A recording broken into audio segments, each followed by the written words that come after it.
Hello friends, welcome to Anand cricket productions. Friends, WPL matches ఫ్రీగా production కావాలంటే మన Telegram ఛానల్లో జాయిన్ అవ్వండి. లింక్ వచ్చి కామెంట్ బాక్స్లో పిన్ చేశాను. అలాగే IPL మ్యాచెస్ కూడా ఫ్రీగా ప్రొడక్షన్ ఇస్తాను. ఫ్రెండ్స్, కొత్త వాళ్ళు ఎవరైనా టెలిగ్రామ్లో జాయిన్ అవ్వండి, ప్రీవియస్ రికార్డ్స్ చూడండి. అలాగే ఈ వీడియోకి చిన్న లైక్ చేసి సపోర్ట్ చేయండి. WPL 2025లో ఇది 7th match friends. RCB versus Mumbai మధ్య జరుగుతుంది. ఈ మ్యాచ్ వచ్చేసి బెంగళూరులో జరుగుతుంది, చిన్నస్వామి స్టేడియంలో. పిచ్ అనేది చేంజ్ అయింది. ఇప్పటివరకు జరిగిన 6 మ్యాచ్లు పిచ్ వేరు, ఈ 7th మ్యాచ్ పిచ్ వేరు. సో ఈ 7th మ్యాచ్ పిచ్ అనేది చేంజ్ అయింది. ఇది బ్యాటింగ్ అనుకూలిస్తుందా లేకపోతే బౌలింగ్ అనుకూలిస్తుందా, చేజింగ్ టీం విన్ అవుతుందా లేదా ఫస్ట్ బ్యాటింగ్ టీం విన్ అవుతుందో మనం ఈ వీడియోలో డిస్కషన్ చేద్దాం.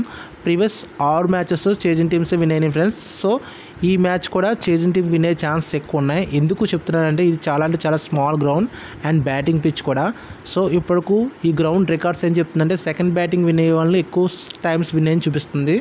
సో ఈ మ్యాచ్ కూడా చేజింగ్ టీం విన్ అయ్యే ఛాన్స్ ఉంది. కాకపోతే కన్ఫర్మ్ చేసుకోకండి. నేను టెలిగ్రామ్లో టాస్ వేసిన తర్వాత చేజింగ్ టీం విన్ అవుతుందా ఫస్ట్ బ్యాటింగ్ టీం విన్ అవుతుందో నేను అనౌన్స్ చేస్తాను. ఇంకా ఈ మ్యాచ్ గురించి మాట్లాడుకుంటే last 5 matches head to head records చూసుకుంటే ముంబై ఇండియన్స్ 3 టైమ్స్ విన్ అయింది, RCB 2 టైమ్స్ విన్ అయింది. ప్రీవియస్ రికార్డ్స్లో ముంబై స్ట్రాంగ్గా చూపిస్తుంది.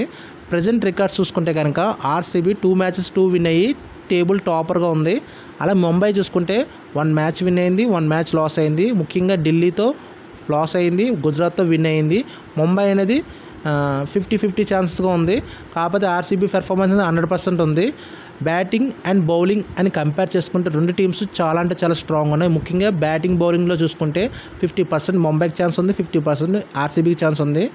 సో ప్రజెంట్ టోర్నమెంట్లో RCB స్ట్రాంగ్ ఉంది కాబట్టి ఈ మ్యాచ్ కూడా RCB గ్రౌండ్లో జరుగుతుంది కాబట్టి RCB కొంచెం ఫేవర్గా ఉంది. 60% RCB ఫేవర్గా ఉంది, 40% ముంబైకి ఫేవర్గా ఉంది.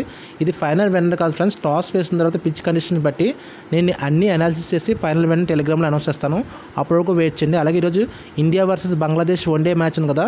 ఇన్ కేస్ ఇండియాకి రేట్ వస్తే ఇండియా ఎంట్రీ తీసుకోండి. వీడియోకి చిన్న లైక్ చేసి సపోర్ట్ చేయండి.